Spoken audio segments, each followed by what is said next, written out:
Alright, let's dive into a story that's equal parts frustrating and eye-opening.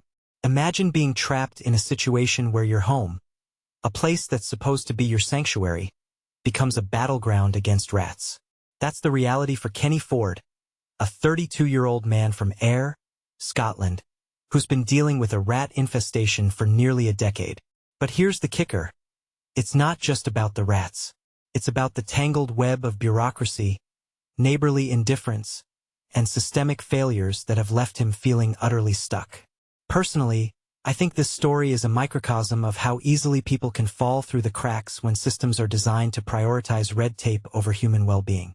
What makes this really interesting is the way Kenny's situation highlights the disparities between council tenants and private property owners.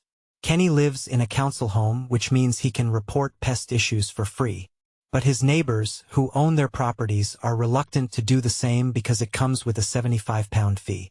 From my perspective, this creates a bizarre incentive structure where the burden of reporting, and by extension solving the problem, falls disproportionately on council tenants. It's almost like the system is designed to punish those who are already in vulnerable positions. One thing that immediately stands out is the role of the council in all of this. Kenny's repeatedly called South Ayrshire Council's pest control services, but their response feels like a band-aid on a bullet wound. They lay traps, come back 2 weeks later, and repeat the process. But here's the thing. The rats aren't just coming from his property. They're nesting in the overgrown, unmaintained gardens of the privately owned homes next door. What many people don't realize is that the council's hands are tied in these situations. They can't force private landowners to take action unless there's clear evidence of infestation, and even then, the process is slow and cumbersome. It's a classic case of the law not keeping up with the reality on the ground. If you take a step back and think about it, this raises a deeper question. Whose responsibility is it to ensure that communities are safe and livable? Kenny's neighbors are refusing to maintain their properties, effectively turning their gardens into rat havens. The council, meanwhile, is limited by legislation that prioritizes property rights over public health. In my opinion, this is where the system fails, when individual rights trump collective well-being to the point where someone like Kenny is left suffering. It's not just about rats. It's about the erosion of accountability and the breakdown of community. A detail I find fascinating is Kenny's personal situation. He's not just dealing with this infestation for himself.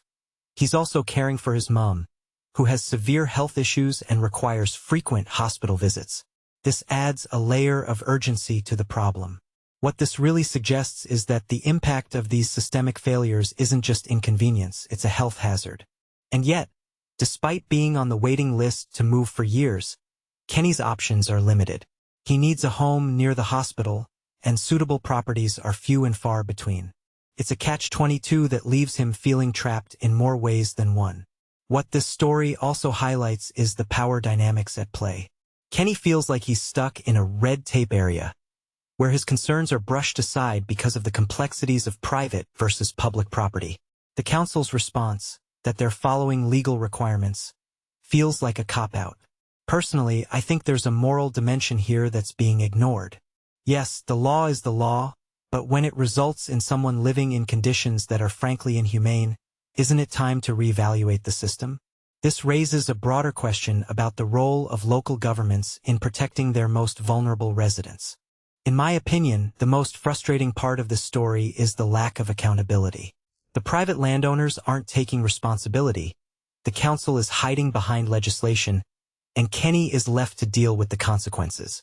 It's a classic case of passing the buck, and it's infuriating.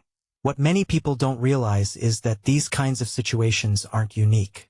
They're happening in communities all over the world, where systemic failures and bureaucratic inertia leave individuals suffering. This isn't just Kenny's problem. It's a symptom of a much larger issue. So where do we go from here? Personally, I think the solution lies in rethinking how we approach community health and accountability. Maybe it's about giving councils more power to intervene in cases like this, or creating incentives for private landowners to maintain their properties. But one thing's for sure, the status quo isn't working. Kenny's story is a wake-up call, a reminder that behind every bureaucratic process are real people with real lives. And until we start prioritizing their well-being over red tape, stories like this will keep happening. What do you think? Is this a problem that can be solved? Or are we stuck in a system that's fundamentally broken? Let me know in the comments below.